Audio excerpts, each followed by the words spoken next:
রাজ্যে ঘটা করে হচ্ছে বিশ্ববঙ্গ বাণিজ্য সম্মেলন। আসছে একের পর এক লগ্নির প্রস্তাব। আর নিউ টাউনের এই সম্মেলন স্থল থেকে মাত্র ঢিলছোড়া দূরত্বে ছুরি হাতে দাপিয়ে বেড়ালো একজন সরকারি কর্মচারী। 3 মাস বেতন না মেলায় একের পর এক সহকর্মীকে কোপান তিনি। বৃহস্পতিবার হাড়হিম করা এই দৃশ্যের সাক্ষী রইল রাজ্যবাসী।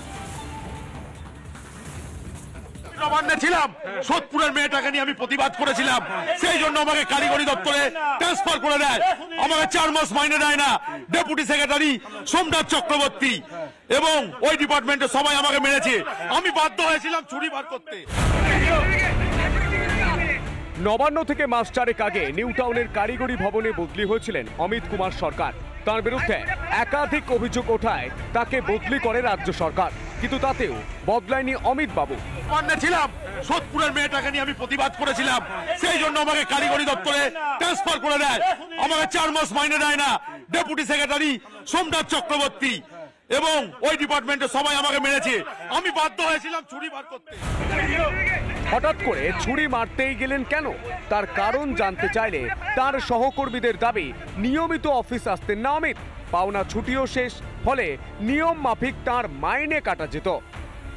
ও রিসেন্ট এসছে প্রমোশন হয়ে আমাদের এখানে ইউডিএ, ও কাজও করতো না এবং অফিসেও নিয়মিত আসতো না। তার ফলে ওর পেটা স্টপ হয়ে গেছে। মোটামুটি 2 মাস বন্ধ হয়েছে।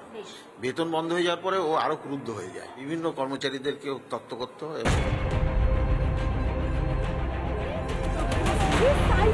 এরপরেও অমিত বাবুর দাবি ছিল তার মাইনে বন্ধ কেন, মেডিকেল বিল বা ছুটি কেনই বা তাকে দেওয়া হচ্ছে না, সেই দাবি আদায় করতেই ছুরি হাতে অফিসে পৌঁছে যান রাজ্য সরকারের এই কর্মী।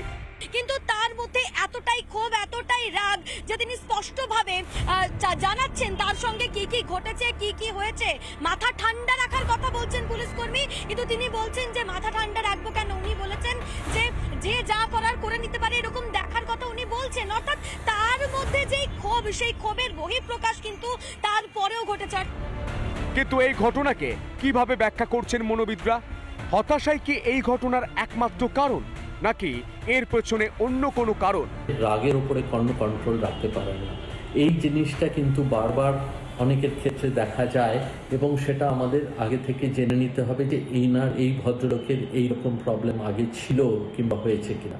এটা আদৌ কোনো রকম অসুখ নাকি পিওর ক্রিমিনাল বিহেভিয়ার, এই দুটোর মধ্যে তফাৎ আমরা তখন করতে পারব।